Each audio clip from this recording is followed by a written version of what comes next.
Hello everybody, welcome to Shreshth classes. I hope you are doing well और आपकी पढ़ाई बहुत अच्छे से चल रही होगी। तो लेडीज एंड जेंटलमैन, आज आप लोगों के लिए एक छोटा सा इंफॉर्मेटिव सेशन लेकर आया। इस पर्टिकुलर सेशन में मैं आप सभी को वो बताने वाला हूं कि ये वैकेंसी जो आप लोग एसएससी जेई 2022 मेंस के बाद भरने वाले हैं अपनी प्रेफरेंस के अकॉर्डिंग, ये पहले मत भरना, नहीं तो आपको प्रॉब्लम हो सकती है। अभी सबसे पहले मैं उम्मीद करता हूं कि आप लोगों को पूरा प्रोसेस पता होगा। एसएससी की तरफ से नोटिफिकेशन आपकी आई थी कि 4 से 6 तारीख तक आप लोगों का लिंक एक्टिवेट होगा और आपको अपनी अपनी प्रेफरेंस के अकॉर्डिंग डिपार्टमेंट फिल करनी है। तो प्रोसेस एग्जैक्टली क्या है वो आप लोगों को 4 तारीख को बताया जाएगा, आपके साथ जुड़े रहेंगे। लेकिन अभी उसके बारे में जल्दीबाजी हम नहीं करेंगे। हर वैकेंसी के, हर डिपार्टमेंट के अपने अपने कोड होते हैं और कोड के करस्पॉन्डिंग हम लोगों को फिलिंग करनी है। तो थोड़ा सा वेट करेंगे, 4 तारीख को आप लोगों को इसके रिगार्डिंग इन्फॉर्मेशन दे दी जाएगी। सुनने में ऐसा भी आया है कि जो बच्चे मेंस में सेलेक्ट हुए थे उन बच्चों को एसएससी की तरफ से कुछ मैसेजेस भी आए हैं। मेरे 4 बच्चे सेलेक्टेड हैं, तो 4 में से 2 को आया, 2 को नहीं आया। सबको नहीं आया लेकिन कुछ को आया मैसेज। अब मैसेज आए चाहे ना आए, नोटिफिकेशन आ चुकी है। 4 तारीख से 6 तारीख तक एसएससी की साइट पे लिंक एक्टिवेट हो जाएगा, हम लोगों को फिल करना। प्रोसेस प्रोसेस सब आप लोगों को पता है। ये सेशन रखने का सिर्फ यही मेरा मोटिव है कि आपको प्रेफरेंस क्या रखनी है और किसको प्रेफरेंस में मत रखना पहले, नहीं तो आप लोगों को प्रॉब्लम हो सकती है। तो लेडीज एंड जेंटलमैन, सबसे पहले मैं बात करता हूं कि 2022 की जो वैकेंसी पैटर्न है, वैकेंसी चार्ट है, वो आप लोगों को स्क्रीन पर दिख रहा है। बहुत ज्यादा तरीके से नहीं दिख रहा होगा, लेकिन हाँ दिख रहा है बाकी। तो यहाँ पर मेरी जो बात आती है, सबसे पहले तो सिविल के लिए कौन कौन सी वैकेंसी अवेलेबल है, फिर अपन बात करेंगे प्रेफरेंस की बाद में। अगर मैं सिविल की बात करता हूं तो सिविल के लिए हमारे पास बीआरओ अवेलेबल है, लिखते रहते हैं साथ के साथ। बीआरओ अवेलेबल है, सीपीडब्ल्यूडी अवेलेबल है, ऑब्वियसली ये अवेलेबल है, ये अवेलेबल है। उसके बाद हमारे पास सीडब्ल्यूआरएस, सेंट्रल वर्क रिसर्च भी अवेलेबल है। एंड देन सिविल के लिए वी हैव एमईएस।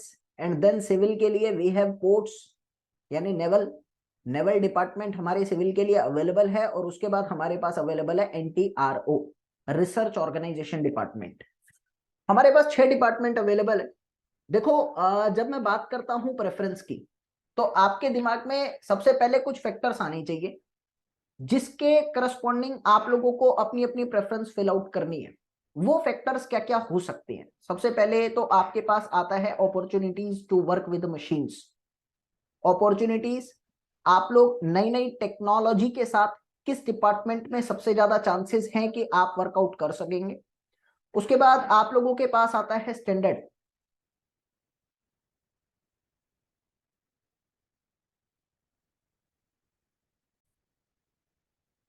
दूसरा आपके पास आता है लिंक्स। और तीसरा आपके पास आता है स्टैंडर्ड। भाई, हर डिपार्टमेंट में काम करने के करस्पॉन्डिंग आपका लिविंग स्टैंडर्ड बहुत डेवलप होता है, ऑब्वियसली होता है, तो उसकी भी बात हम लोग यहाँ पर लेकर चलेंगे।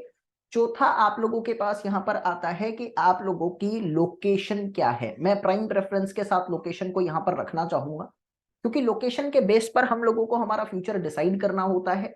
और ये जो फैक्टर्स मैंने बोले, अपॉर्चुनिटीज, लिंक, स्टैंडर्ड, लोगों के साथ कैसा रहना सहना है, कहाँ पर आप रहते हो, ये सारी चीजें इस पर डिपेंड करती है। और इन सभी से ऊपर जो जनरली हम लोग कंसीडर नहीं करते, वो एक फैक्टर होता है हमारा फ्यूचर आफ्टर जॉब। भाई, आप जरा समझ कर चलिएगा। मैं अपने टाइम की बात बताता हूं कि मेरे टाइम पर किसी महारथी ने मुझे यह सजेस्ट करा था कि गवर्नमेंट जॉब में नहीं जाना। क्यों नहीं जाना, मैं आपको एक रीजन बताता हूँ, और मैंने ऐसा बहुत बारी फेस भी किया। कितना ही बड़ा ऑफिसर क्यों ना हो, लेकिन क्या होता है ना, जब वो अपनी जॉब कंप्लीट करके रिटायर होते हैं तो उसके बाद वो बिल्कुल जीरो पे आ जाते हैं। अगर उनके लिंक, उनके कांटेक्ट, उनका स्टैंडर्ड अच्छा नहीं है, उनको नॉलेज नहीं है, अपॉर्चुनिटीज अपने टाइम पे उनको नहीं मिली टेक्नोलॉजी के साथ काम करने की, तो फ्यूचर कहीं ना कहीं ठप हो सकता है। और मैंने ऐसे ऐसे लोग भी देखे हैं जो रिटायर होने के बाद अपना बिजनेस कर लेते हैं। क्यों? क्योंकि नॉलेज थी, टेक्नोलॉजी थी, कॉन्टेक्ट्स थे, लिंक्स थे, तो ऑब्वियसली वो स्टैंडर्ड मेंटेन रहता है। तो भाई, मेरा ये मानना होता है कि सिर्फ गवर्नमेंट जॉब तक मत रहो, गवर्नमेंट जॉब के बाद भी थोड़ा बहुत सोच कर चलो। कई लोग नहीं सोचते हैं, जिसके कारण प्रॉब्लम हो सकती है। और इसमें कोई शक नहीं है कि ये जो वैकेंसी है, ये सब में वेरिएबल है, किसी में ज्यादा, किसी में कम, और सबकी अपनी preference होती है अपनी अपनी रिक्वायरमेंट के अकॉर्डिंग। अब जरा वैकेंसीज की बात करते हैं कि देखिए वैकेंसीज जब भी आप लोग फिल आउट करते हैं तो कुछ फैक्टर्स आपके दिमाग में हमेशा होने चाहिए। जैसे मैं बात करता हूं बीआरओ की, बॉर्डर रोड ऑर्गेनाइजेशन। अब सबको पता है कि बीआरओ अपने आप में बहुत अच्छी अपॉर्चुनिटी की तरह आप लोग यूज करके चलते हैं, लेकिन बीआरओ में सबसे बड़ी जो प्रॉब्लम रहती है एस्पिरेंट्स के साथ वो होती है इसकी लोकेशन। आपको जनरली रिमोट लोकेशंस पे भेजा जाता है। जितनी भी नॉर्थ ईस्ट रोड है वो सारी बीआरओ डेवलप करता है। तो आप घर से बहुत दूर रहते हैं, घर से नहीं लोकेलिटी से ही बहुत दूर रहते हैं। और सबसे जो बुरा पॉइंट होता है बीआरओ के करस्पॉन्डिंग वो होता है आप लोगों का जो मेडिकल। इसका मेडिकल जो है एक्चुअल में बहुत टफ होता है, और अगर आप लोग मेडिकल में यहां पर एलिमिनेट हो गए जरा से पॉइंट की वजह से तो आप खत्म हो सकते हैं एसएससी से। तो आप मेरी बात को समझ कर चलिएगा, किसी भी हालत में बीआरओ को पहली प्रेफरेंस पे मत भरना। अगर बाई चांस आप मेडिकल में अनफिट हो गए तो आप बैक की वैकेंसी से भी हाथ धो सकते हैं। तो मेरे अकॉर्डिंग आप लोगों की बीआरओ की वैकेंसी बिल्कुल फिलअप नहीं होनी चाहिए।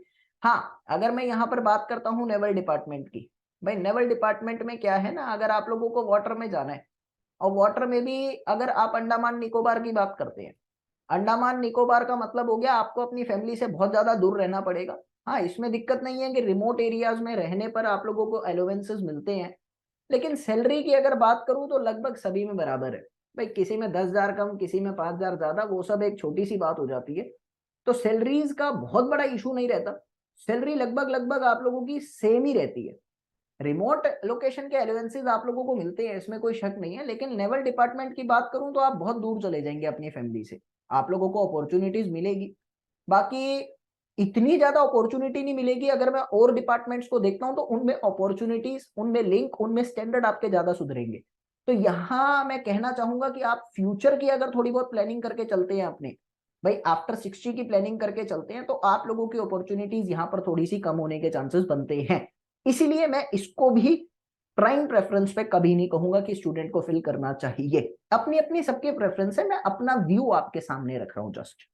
अभी बेस्ट वैकेंसी, जो बेस्ट डिपार्टमेंट सबके अकॉर्डिंग आता है, मेरे अकॉर्डिंग भी आता है, वो होता है आपका सीपीडब्ल्यूडी। क्यों?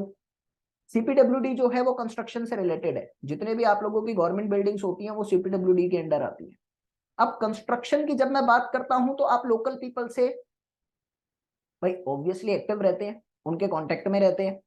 दूसरी बात, आप लोगों के लिंक्स काफी ऊपर तक बनते हैं, आपका स्टैंडर्ड ऑफ लिविंग बहुत ज्यादा सुधरता है, और आप लोगों को नई टेक्नोलॉजी के साथ काम करने का मौका मिलता है। यानी आपकी नॉलेज भी बढ़ती है, और नॉलेज के साथ साथ आपके फ्यूचरिस्टिक अपॉर्चुनिटीज में भी थोड़ा बहुत इजाफा देखने को मिलेगा। तो सीपीडब्ल्यूडी क्यों आपका बेस्ट लोकेशन माना जाता है? एक तो भाई सिटी में होता है, ऐसा नहीं होता कि रिमोट लोकेशन में आप लोगों को भेज दिया जाएगा, ऐसा नहीं होता। ठीक है, सीपीडब्ल्यूडी के ऑफिस बिल्कुल सिटी के बीच में होते हैं, ताकि सारा कांटेक्ट उन लोगों के साथ बना रहता है। तो सीपीडब्ल्यूडी में वैकेंसीज भी ठीक ठाक आती हैं। सीपीडब्ल्यूडी में फ्यूचरिस्टिक प्रोग्राम की बात करूं तो वो भी आप लोगों का कहीं ना कहीं डेवलप होता है, आप लोगों की नॉलेज डेवलप होती है, और आप लोग रिमोट लोकेशन से परे रहते हैं।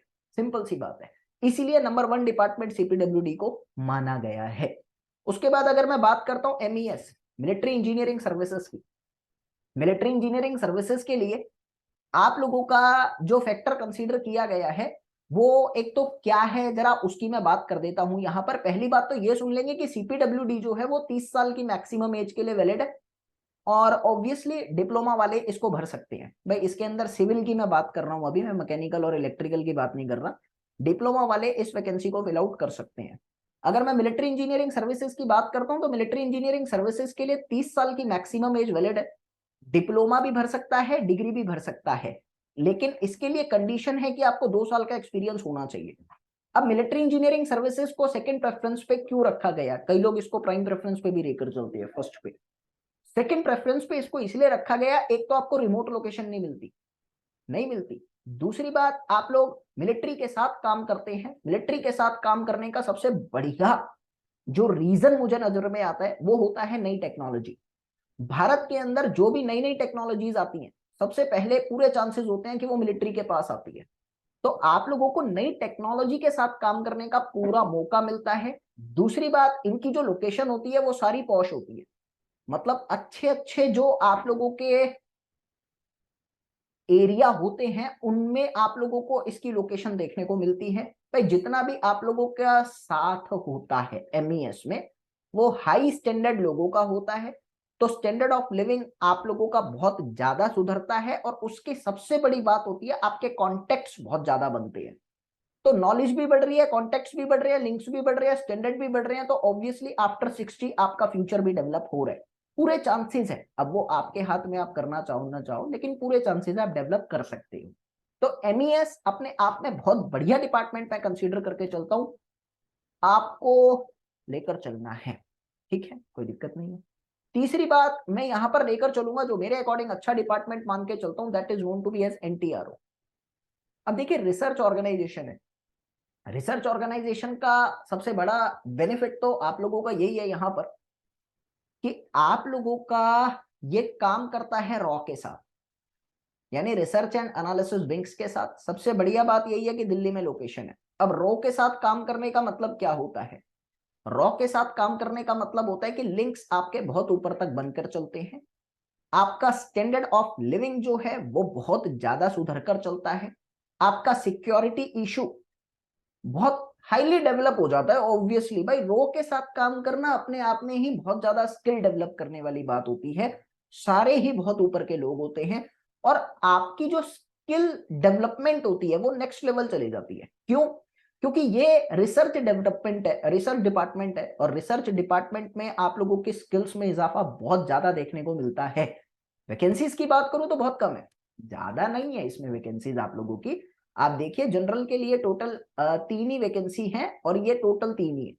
वही अगर मैं बात करता हूँ सीपीडब्ल्यूडी की, बहुत ज्यादा वैकेंसीज आप लोगों को देखने को मिलती है, 1077, सॉरी सीपीडब्ल्यूडी की वैकेंसी की बात करूं तो 640 वैकेंसीज ओवरऑल देखने को मिलती है। बीआरओ में सबसे ज्यादा है, लेकिन बीआरओ में थोड़ी अनसर्टेनिटी के चांसेस होते हैं मेडिकल को लेकर। If you are well confirm कि आपका किसी भी हालत में मेडिकल नहीं हो सकता पास आउट, आपको शौक है रिमोट लोकेशन में जाने का, तो जाओ ना, मस्त एकदम बीआरओ में जाओ।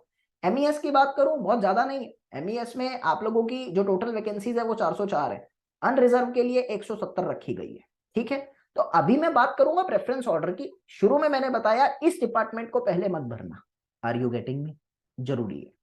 तो अभी डिपार्टमेंट की बात, उसके बाद नेवल डिपार्टमेंट की बात करता हूं। देखिए नेवल डिपार्टमेंट अपने आप में अच्छा डिपार्टमेंट माना जाता है अगर आप लोगों को पानी से खेलने का शौक है। अपना अपना शौक होता है ना सबका। If you are well interested in the water department then you need to go with the naval department. Naval department की कुछ कंडीशन मैं आप लोगों के साथ डिस्कस कर देता हूं। नेवल डिपार्टमेंट में आप लोगों का डिप्लोमा एलिजिबल है और 30 साल की मैक्सिमम एज है, ये क्लियर करके चलना, ठीक है। तो अपनी अपनी चॉइस है, आप जाना चाहते हैं जा सकते हैं, वैकेंसीज ओवरऑल थोड़ी बहुत इसमें ज्यादा है। अब देखिए डिपेंड करता है इंडिविजुअल टू इंडिविजुअल, किसी को बहुत ज्यादा कॉन्फिडेंस है नंबर मस्त आएंगे, किसी को थोड़ा शक है, तो अपनी वैकेंसीज अपने ऑर्डर ऑफ प्रेफरेंस के अकॉर्डिंग भरते रहना। लेकिन मेरे अकॉर्डिंग क्या होनी चाहिए वो मैं आप लोगों के साथ डिस्कस करता हूँ। सीपीडब्ल्यूडी फर्स्ट डिपार्टमेंट, उसके बाद MES, then I need to go with NTRO. Vacancy सबसे कम है लेकिन डिपार्टमेंट में कोई टेंशन नहीं है, दिल्ली में आपका ऑफिस है, रॉ के साथ काम करने को मिलेगा, बहुत बढ़िया बात है। उसके बाद आप लोग बीआरओ पे आइए। अब किसी को बीआरओ में कोई डर नहीं है तो ऑब्वियसली बीआरओ पहले भर लो, क्या जा रहा है। एमईएस में कई लोगों का डाउट रहता है क्या मेडिकल बहुत हार्ड होता है? नहीं, बीआरओ में मेडिकल हार्ड होने के चांसेस ये होते हैं पहाड़ टापना, नदी कूदना, ये सब आप लोगों को आना चाहिए, you should be fit for that particular scenario. MES में ये सब नहीं चाहिए, are you getting me. MES में आपको लड़ाई करने नहीं भेजते, तो इसीलिए बहुत ज्यादा हार्ड मेडिकल नहीं होता इसके अंदर। फिर मेरे अकॉर्डिंग आप लोगों का नेवल आना चाहिए। नेवल मैंने बाद में इसलिए रखा क्योंकि बहुत दूर है, अंडमान निकोबार जाने का मतलब फैमिली से बिल्कुल अलग हो जाओगे आप लोग, समझ रहे हैं आप मेरी बात को। तो ये मेरे अकॉर्डिंग आप लोगों की वैकेंसीज होनी चाहिए। देन नेवल और सीडब्ल्यूआरएस, इन दोनों में से प्रेफरेंस इसको देना, ठीक है। आप अंडमान निकोबार से बचे रहोगे, आपको शौक है वहां जाने का, आप नेवल भरिए। तो ये मेरे अकॉर्डिंग वैकेंसी प्रेफरेंस होना चाहिए। अगर आप लोगों का नंबर ऑफ वैकेंसीज के अकॉर्डिंग आप चलते हैं, थोड़ा अनसर्टेनिटी है आपको अपने मार्क्स को लेकर, कॉन्फिडेंस की कमी है, तो आप वैकेंसीज के अकॉर्डिंग बीआरओ पहले भर देना, then CPWD, then MES, and then आगे चलते रहना, आप लोगों का हो जाएगा, ठीक है। So best of luck for your self and उम्मीद करता हूं कि आपको समझ में आ गया जो मैं कहना चाह रहा हूं। दूसरी बात मैं यहां पर कहना चाहता हूं, जो बच्चे पहले से सिलेक्टेड है वो हायर ऑर्डर को ही भरना, अदरवाइज सीट बेकार मत करना, क्योंकि मैं चाहता हूं सबका सिलेक्शन होता रहे। ठीक है, सो जय हिंद। Subscribe to our Shreshth classes channel for daily updates as well as यहाँ पर हम लोग आप लोगों के लिए स्ट्रक्चरल एनालिसिस और रेलवे इंजीनियरिंग के फ्री लेक्चर्स यूट्यूब पर लेकर आते हैं डेली मॉर्निंग में 10 बजे और 12:30 बजे। आओ जानो देखो, क्यों? क्योंकि हमने दिए हैं बहुत ज्यादा सिलेक्शन, आपका भी हो सकता है। जय हिंद।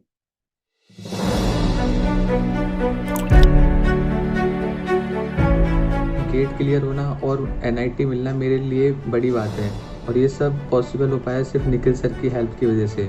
निखिल सर से प्रेपरेशन करता आ रहा हूँ। निखिल सर ने अच्छा कंसेप्ट करके दिया था, तो मैं निखिल सर की स्टूडेंट हूँ और थैंक्स टू निखिल सर।